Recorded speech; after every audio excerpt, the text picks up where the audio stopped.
Hello there, listeners. Welcome to the Nerdy Photographer Podcast. I am your host, Casey Fatchett. If you haven't listened to the podcast before, in addition to bringing you informative and entertaining photography and business-related content, I also go on adventures with the crew of the Starship Fibonacci. I've noticed that ever since the super cool photographer showed up, that things seem slightly different. Hey, Golden, have you noticed anything strange lately? Snug? No, not deja vu particularly, but things just seem a little bit off. Snug, snug, snug, snug, snug. Snug, snug, snug, snug, snug, snug. Yeah, maybe it is just a glitch in the matrix. In this episode of the podcast, I talk with Erica Lehman of Sweet Alice Photography about the emotional weight and value of photos, how our photos have an emotional effect on our clients. It's something that we as photographers don't always think about. And more on that after the break. Have you been working out, Golden? Snug, snug, snug, snug, snug. No? Maybe you got a haircut?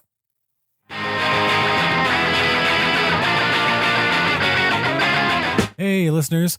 Are you looking for a way to support the Nerdy Photographer or just show off your love for photography? Head over to nerdyphotographer.com and go to the merchandise section of our shop. That's right. There's merchandise. There's funny t-shirts, wall art with inspirational photography quotes, mugs for people who drink things, stickers. You take them and you stick them to other things. The kids love these. Gonna be huge. So head over to nerdyphotographer.com, click on the shop, and head to the merchandise section to get yours today. Merchandising, merchandising, merchandising. Hello, and welcome to the Nerdy Photographer Podcast. I am here joined today by Erica Lehman of Sweet Alice Photography. We're going to be discussing the emotional value of photos. Now, one of the things that I think that a lot of photographers tend to overlook, and I hear it a lot, Erica, I don't know if you hear it, is from photographers who say, I don't know why my clients love this picture. Like they'll say like, oh, you know, like, I really love this portrait or this picture or whatever. And I'll see it in forums all the time where people will say like, oh, this picture's not, it's not totally in focus. It's not the best pose or whatever it is, but they just don't get why their client loves this picture. Right. Yeah, totally. And I think that as photographers, we usually get caught up in trying to make something technically perfect. Mm-hmm. Why do you think that emotional aspects are just as, if not more important than having a technically perfect photo? So I was thinking about this actually, like this concept, when you sent over some of the questions to think about for today. And I have to admit, I am not like a technically minded person. Like I'm like, okay, my camera works the way I want my camera to work.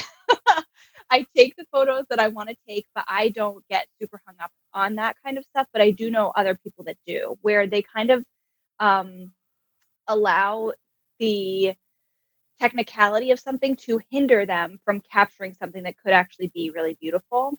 I think that we focus on it because we want to be excellent, right? Like we want to make sure that we're doing everything that we can to make sure that we can create an excellent end product.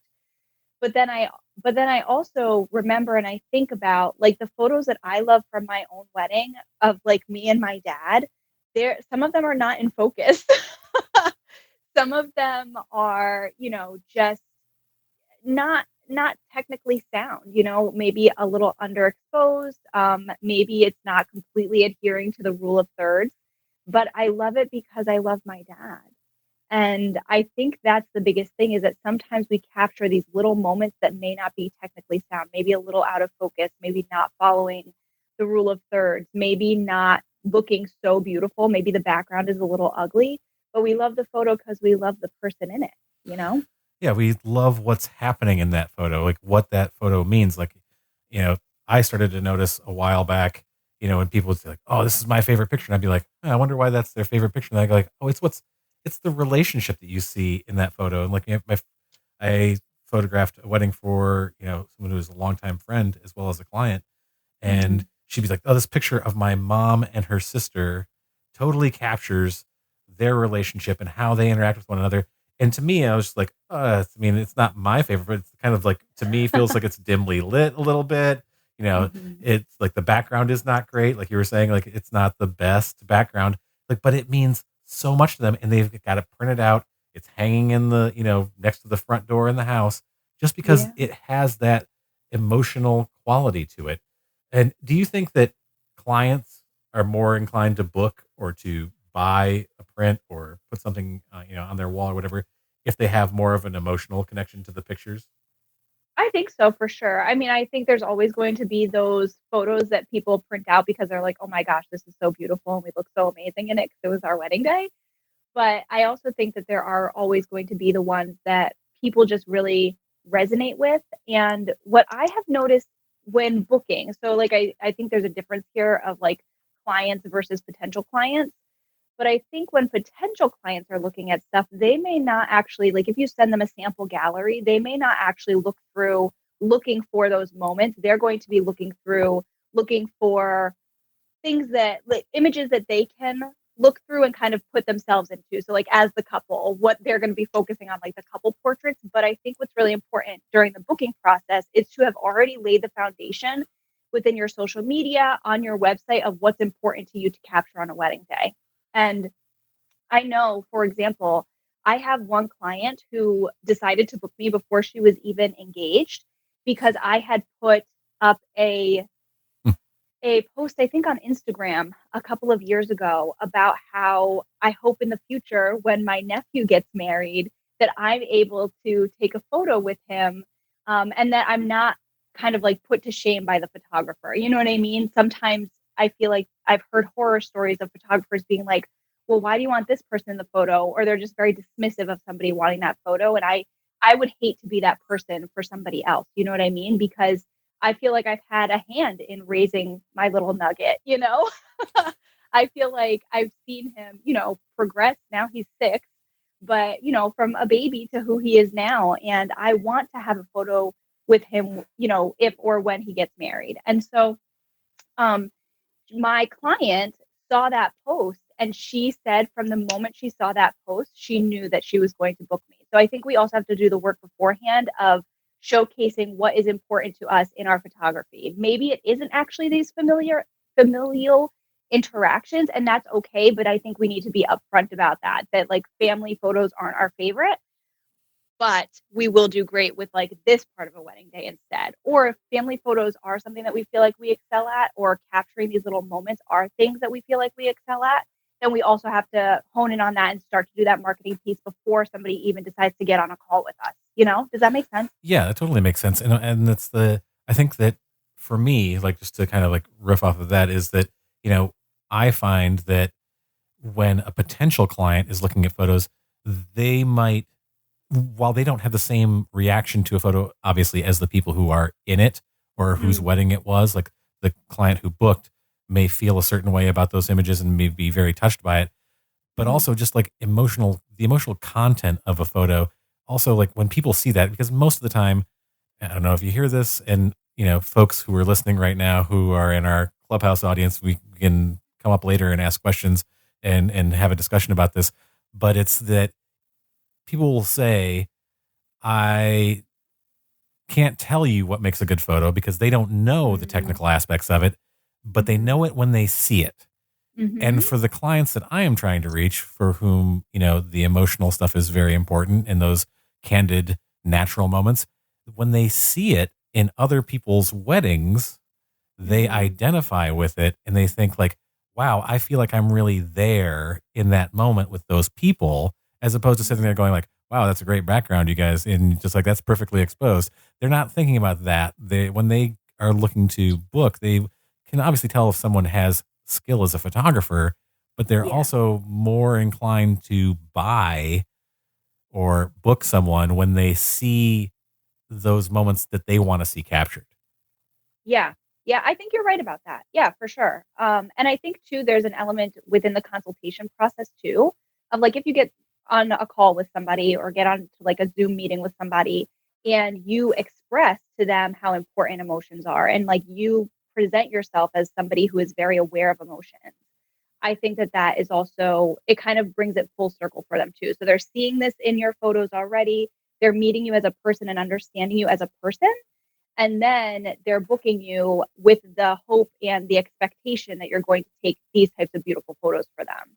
So I think we can bring it full circle that way as well. Yeah, and I think that it also is dependent upon us to Mm. to ensure that we're capturing those photos that have value to our clients by finding out what's important to them after they book, finding out those Yeah. moments that really are going to matter to them or the people that are important to them. Like, I've had clients who, afterwards, you know, after the wedding, were like, oh, you didn't get a picture of me with, my Uncle Sal. And, it's very Mm. important to me. And I was just like, well, we had a talk about this before Mm. and you didn't Mhm. mention this person, nor was there any moment where you were together. So I wouldn't have naturally thought about it, but I've like made more of a point after having had those moments like 5 or 10 years ago now. But like now I'm like Right. really nail it down and go like, who are the most important people for you Mm. at this wedding? Like, Mhm. who are they?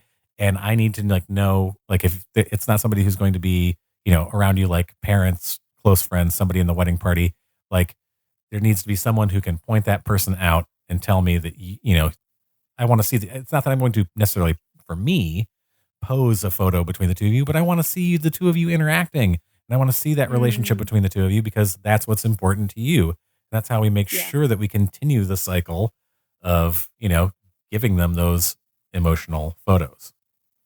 I think that's so kind of you to offer that to them, that, like, you've noticed that this is something that's important for your people, and then you've made it a point to kind of build it into your client process, and that probably lets them know, like, it alerts them, "Oh, this person is really invested in me and what I want captured from this particular day and how important this is for me." So I think that's awesome.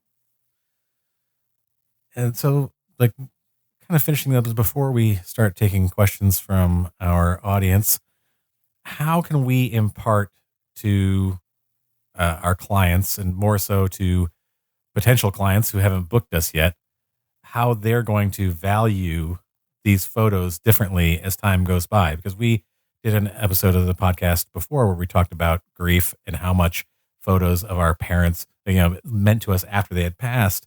But it's something like you don't want to be depressing in that regard. Like you don't want Yeah. to be like, hey, you know what? Somebody's going to die. And you're going to really Yeah. like that picture a lot more later on. But like imparting that to them, like I have my ways of doing it, and I can mention that in after I want to give you the chance to do so first. But like I'm just curious how you go about uh, asking your clients or imparting to them how they feel about these pictures are going to change over time. Mhm. I think I personally do it 2 different ways. The first is that I have been intentional about putting some copy into my website, and I think that as photographers, we are very tempted to not put a lot of copy in our websites because we're like, "Oh, we're photographers, we create images." But I think that having, copy in our website and maybe in different blog posts, is important to kind of showcase how you think about photography and how you view the honor and the privilege of being able to serve people in this type of a way. So I have mentioned a few things here and there on my website and the copy that I've presented on there. But I also, I mean, Casey, you and I have a very similar story regarding our parents, and like my clients are very aware that my mom has died. They're very aware of it because I'm very open about it on my social media. And so I bring that up sometimes when they're like, "Oh, my mom is so annoying." Or they're like, "Oh man, like I'll just do a quick photo with my dad, but I don't want to spend a ton of time with him." And I get it. There's always going to be like interesting family dynamics, and sometimes there have been, traumas and hurt that has occurred, and so I understand. I never want to press somebody into taking a photo that they don't want to take, but I do always remind them, if your mom is being annoying, it's just because she's excited. You're her baby and she just wants to take care of you on your wedding day. And so just give her some grace on this day in particular. And I do bring it up. I do bring it up in that way because my clients are keenly aware that I've lost my mom. And a lot of them actually, which I've told you before, a lot of them are also people who have lost their parents. So I also think that the kind of clients that we call in can sometimes really mirror the type of life experience we've also had if we have presented that enough online, if that makes sense. No, that totally makes sense. And I think that and I have a number of, I mean, I'd say like probably a third of my clients, a quarter to a third, have lost someone who's very close to them. And Mm. there's like, that's just the way that it is. And I don't, Mm. before losing my own parents, I did not necessarily put it out there in the way that I do now. But there's Mhm. also I had so many people who came to me after their wedding to get a photo printed, like for a memorial, either for a parent Mm. or a grandparent or an aunt or some family member or someone who was even just close to them. Like I had one time where it was like, their best friend had passed away. And they were like, this photo of her at our wedding is like everybody's favorite picture of her. You really captured her personality. We would love to. And I'm just always like, yeah, here, here's a free print. Like I'm not Mm. charging for that. Like I don't think anybody's like Yeah, no. nobody's coming to me trying to fake me out to get a print for a memorial service. So I will always just send that print off for free. But it's also like Mhm. that informed me even before my own parents passed away that how you feel about these pictures is going to change over Mhm. time. And Mhm. in like 5 years or 10 years, like even when my wife and I, our 10th anniversary is coming up. Oh, congrats. And after, thank you. And after my parents passed away, I had looked through those photos from our wedding again, like more in depth, going through the whole set of pictures. Mhm. But I remember because my dad had become ill, like we knew that he was sick shortly, 6 months before our wedding, Mm. that I was going to feel differently. Even like at the beginning when I saw those pictures, like, I know he's going to, like, his mortality had been brought up to me at that point. So Mm. I knew Yeah. that this was going to change. But like now I sort of bring it up in my, like, sort of discovery calls with my new clients or potential clients, saying Mhm. like, hey, how do you think this is going to, like, your feelings about these photos are going to change over time? Because it can change in a lot of different ways. It doesn't just have to be grief. It could be like, Right. hey, now this becomes our family heirloom to give to Mhm. our children. Or like there's Yeah. some other reason, like that your emotions about these photos are going to change and how you're sharing them and how you're presenting them to the world and to other people and how you even see them in your own mind is going to change over time. And I asked that question, and I found that it really becomes an eye opener for couples, both to Yeah. like, because they tend to be thinking about, like, they're just thinking about getting to the wedding, Mhm. um, or getting to whatever, like, even if it's a family photo shoot, whatever. Even asking that question, you know, how are your feelings going to change about these photos over time? They're just thinking about getting there to that point, and they're not Yeah. necessarily thinking about the long term beyond that. Yeah. That's so good to ask them. I think that's really good. Yeah, I think that it has certainly led to a deeper connection with couples, and they, in turn, it's one of those things that has led to more and more people, like a greater percentage of people booking because they feel a greater connection after that call or what a Yes. meeting, and think like, okay, this person isn't just concerned about getting me to pay them for this shoot or this wedding or whatever. They're interested in the value, how I'm going to feel about these pictures forever, Yes, over the that's long so term. good. It's Yes, like, you're right. so unless you have anything else to add, I'm going to open it up to questions from Yeah, go for it. our clubhouse audience here. And folks, Mhm. since we are recording this, I just want you, if you come up to ask a question, please introduce yourself and please state that we have your permission to record you. So I'm going to bring Matt up. He's got his hand up.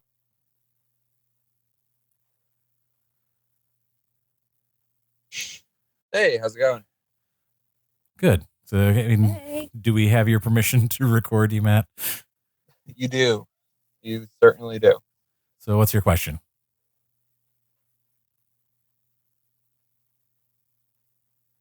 Did you have a question, Matt? Sorry, I was getting a phone call, like, completely.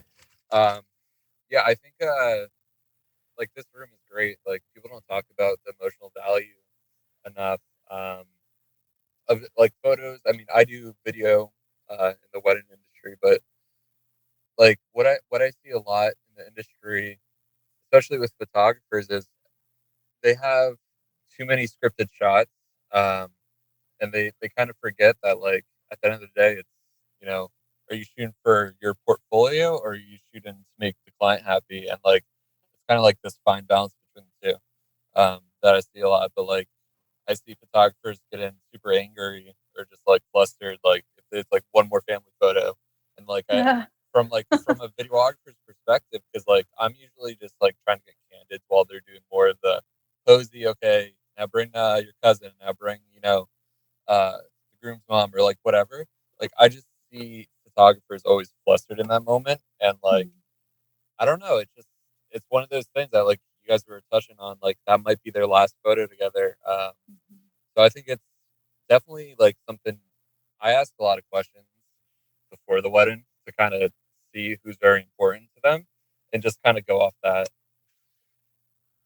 I wonder, Matt, with what you said, I wonder if because you are a videographer, obviously your craft is related-ish to photography, but I wonder if you see it more through like a storytelling lens than some other photographers actually would. You know what I mean? And so you're very open where you don't need to get these scripted shots. You don't need to get stuff on a shot list because you're kind of tag teaming with a photographer. And so you're able to stay open within the storytelling realm. And I think that's amazing. What like do you think that that is more of the case here?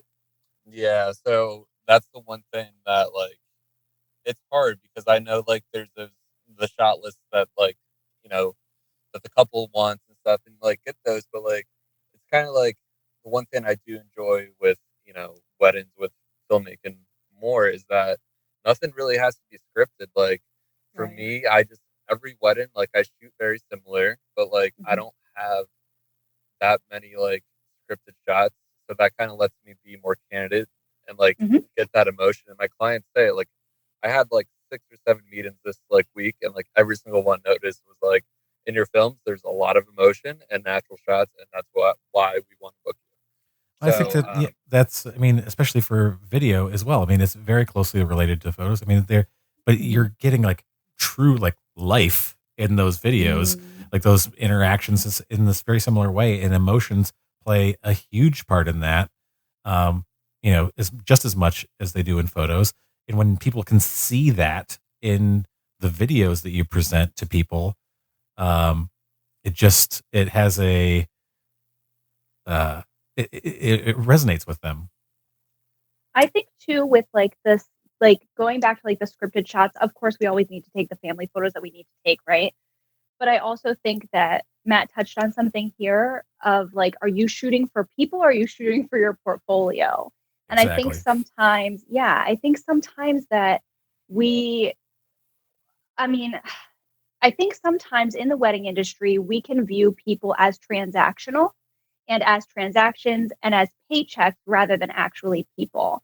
And I see that happen more often with people, with photographers who are under a certain budget threshold where they're trying to like just take in and overbook and they do so much just to make ends meet. And so they are kind of focusing on people in a different way than they actually should be. I mean, the wedding photography industry, the wedding videography industry, the wedding industry in general should be categorized as a service industry. And sometimes we forget that, you know? No, I absolutely tell everybody, like, listen, you might think that you're here to practice your art, which you are in many ways, but it's a service industry. Like your art Yeah. is in service of the people who hire you. You're not just there to like do your own thing. And it's weird because I've heard I've heard legends of there being photographers out there or video people out there who take like no instruction and just like show up and just do whatever they want. And it's just like, I Wild. don't, that's crazy to me because it's like you really have to be invested. Like for me, you have to be empathetic Yeah. very much to your clients. And if you're not being empathetic and like feeling with them and what's important to them and what has like this weight to them, because it's such an emotionally weighty day, especially with weddings, Mm. but whatever photos, if you're taking family photos, taking newborn photos, like there is an emotional context here. And that's Yes. like, baby pictures, like I like going through like baby photos like of my niece and nephews, or my now like great niece, like those things, like as time goes by, it has an effect. It's all of these things that, no matter what you're doing, especially weddings, as Matt said, this might be the last time that this group of people gets together. Whereas your core group of people might get together more often, but like extended family isn't always around. And it's just like, you have to consider those things. And we can't like sit there and go like, all right, I'm just going to get through this list as quickly as possible. And I'm going to get these people out of here. Cause man, I'm so bored of, taking these family portraits, because you know what? Family portraits are not my favorite thing to do, but I understand how much they mean to people. Right. Yeah. And it's just like, once you entreat it with that respect, and, we can get through it quickly and smoothly and painlessly, because a lot of my clients personally are not people who want to like stand around and pose all day. But at the same time, these things are the must-haves for a reason. Like it matters. You're right. It does.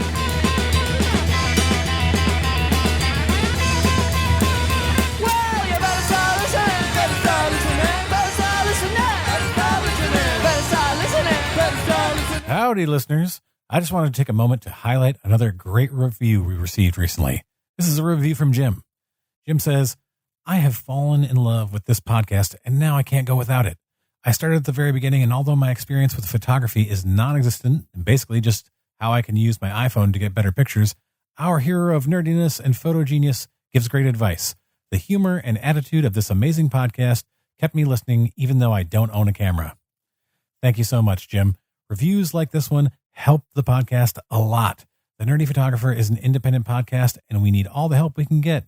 And reviews help with our rankings on various podcast directories, including Apple Podcasts, exposing us to more new listeners and helping the podcast to grow. You want the podcast to grow, right? Yeah? Then get out there and leave a review. I might read it on one of our future episodes. How about that? Interactive podcasting. Wave of the future.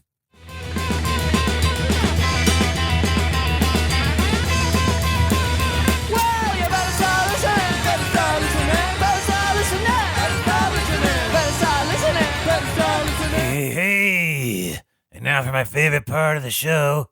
What's that say? Useless information. This is always death. First, Erica, I'd like to thank you for being on and for taking the time to share with us. I end every episode with a little bit of useless information. And for this episode, I'm going to share with you, Erica, the world's oldest recorded message in a bottle spent 92 years and 229 days at sea. Crazy. It was released April 25th of 1914 in the Norwegian Sea. It was found December 10th of 2006, a mile away from where it went into the water. Of course. 92 years, it went exactly a mile. All right, everybody.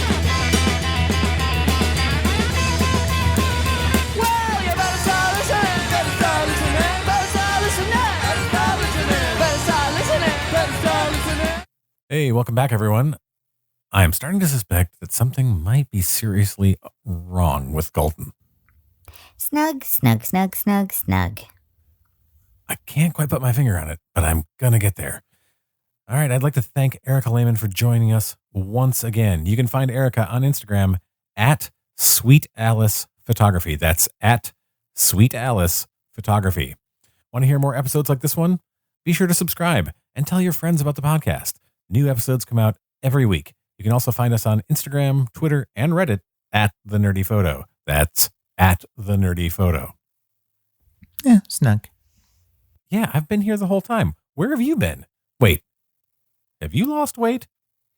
Until next time, everyone, stay safe and stay nerdy.